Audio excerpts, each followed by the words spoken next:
Alright guys, welcome back to another MCreator Tamed Entity Series video. So today what we're going to be working on is the tame mechanics for the entity. We're going to start with double checking our settings. We're going to go to our entity itself, and then we're going to go to AI and goals, and then we're going to make sure that the can tame is basically checked. I'm not sure if it's going to require a breeding item or not for this. This is kind of connected with that particular section, so I'm not sure if that's basically part of it or if it's not. This is all set up perfectly. We can go into our right-click procedure, and then we'll start programming what we need for the script. So first things first, I've already printed out the event/target entity because we're going to need a source entity as well as a event/target entity. Now the event/target entity is going to be the entity itself, and then the source entity is going to be the player right-clicking on it. So anytime that we're going to be working with this procedure, we need to make sure that we target the right entity for what we want to do. For example, make sure that it's going to be source entity when we're testing for the player's game mode or the item in the player's hand, and make sure that when we're taming the entity and stuff that it's going to be for the event/target entity, not the source entity. So that's a really important thing to actually know. Now, if you're not familiar or don't know it, you can always just print out that block directly, and it will allow you to see what entity it is. It will actually show up in console this way. It will say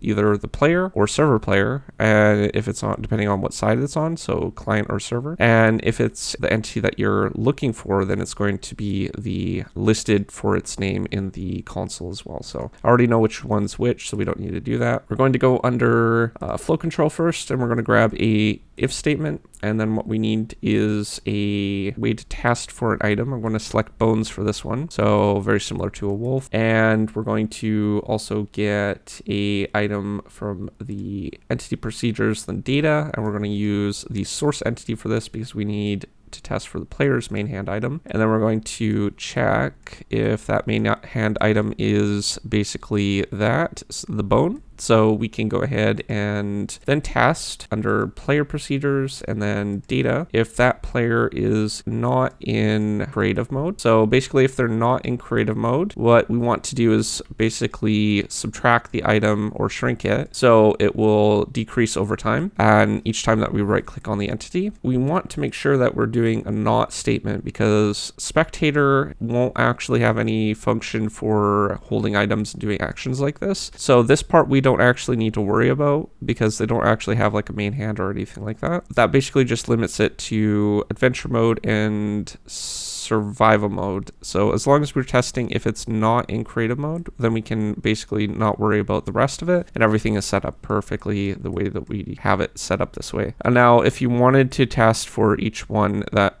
you wanted, you could do that using an and statement and testing if they're in survival or adventure, but we can just use this for the sake of simplicity. After that, we go to item procedures, grab action, and then what we're going to do is we're going to shrink, and then we're going to shrink the main hand item of the source entity by 1, and that will lower the amount of items in the player's main hand. And then what we want to do is we want to have a random chance of this happening. So I'm going to run this on server side only. So we're going to need an and statement for this, and we're going to also need a not block for running it on server side. And then we're going to go world procedures, data, and scroll all the way down to the bottom where it says it is provided client side. That will run it on the server side instead. And this is needed for our random block here. So reason being is random blocks run differently, have different values on both sides, client and server. So each time it rolls, it might be a 9 on server side, and maybe it could be a different number on client side. So we want to make sure that it's only going to run once, and then we test that value for later on. Now the problem with that is it's going to run everything inside here on server side, so you have to kind of be aware of what you're basically running on that server side and stuff. Though in this case, what we're doing now, it's not going to be a huge issue, so we'll be fine for that. I'm going to use a random integer. I'm going to set this to 100, so we have a 100% chance to actually run it, and then I'm going to test if it is under 10%. So basically, if we'll have a 10% chance of it basically going to run this procedure each time that we right click. The reason why that's 10% is we're using equal to or less than 10. So if this number is equal to or less than 10, then it gives us a 10% value of what that 100 is. After that, we need to go to entity actions and, oh, that's player actions, entity actions, and there is a block near the top, I think, right there. So it's tame event / target entity by source entity. Now this is already set up the way that we need it, so we don't need to switch it around or anything like that. In some procedures, it might be the opposite way. If you're using a global trigger, it might be source entity being the player, not the event / target entity. So you might need to swap it around a little bit depending on what trigger you're actually running it from. Like I said, I've already tested it, so we're good on the way that it's set up. And I do want to run some particles. Now, the thing about particles is there's two particle blocks. There's a single particle. This is run on client side. We can't use that one because we're running it on server side. So we'll use the one that says server side particles, and that will allow us to basically run some stuff. So we're gonna do particle effects probably around 0.7, I think, or 7.5. That might give a good area. Speed factor, we'll do 0.5, doesn't matter. And then hearts. So we'll do hearts here. And then we want to run it at the entity's location. So we'll use the entity X position and the Y and Z position here, and I'm going to run probably about 20 particles for this when we right click on it. So that's all set up. We don't really need to do anything else from here. We could add a sound effect when we tame it or anything like that, but I'm not too worried about that at the moment. And we're going to save this procedure and then pop into game. So we're in game. I need to go find one of those entities. So down here we have a couple right next to a lava pit, unfortunately. So we'll grab a few bones, and I'm going to right click on this, and right off the bat we actually tamed it. So let's go ahead and try this one.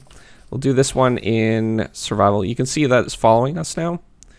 So basically it's going to keep following us until we tell it not to. Now that's going to be a little bit of a different thing for the AI pathfinding and stuff. We'll need to make sure that we'll be setting that part up in the next episode or whatever, but at the moment that's fine. Let's go into survival mode and we'll see if we can see how this works. So we lost one item from that. We're actually losing 2 items at a time, so we'll have to double check to see what the script's like. I'm not sure what exactly. Oh, I think, you know what, that's because it's running on both client and server.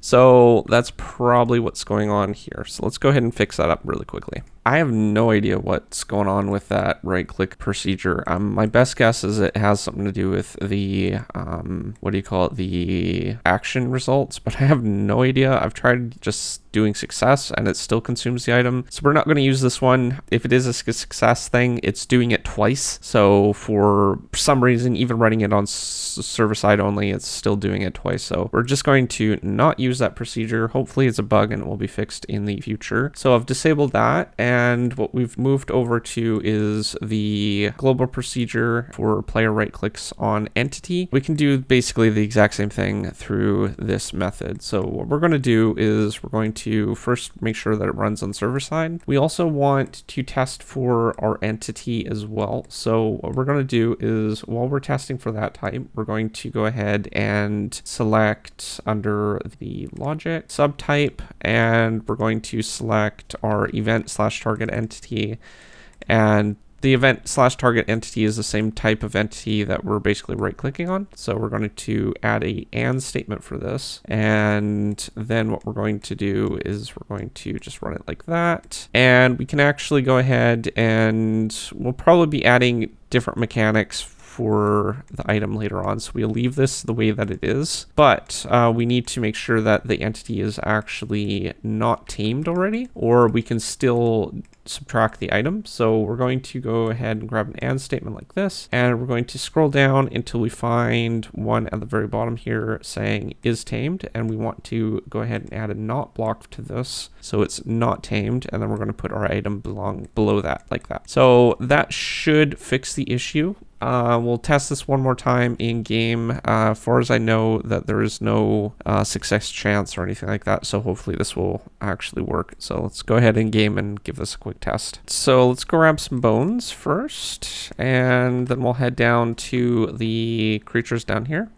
Well, there's actually some more over here, so we'll go to these ones.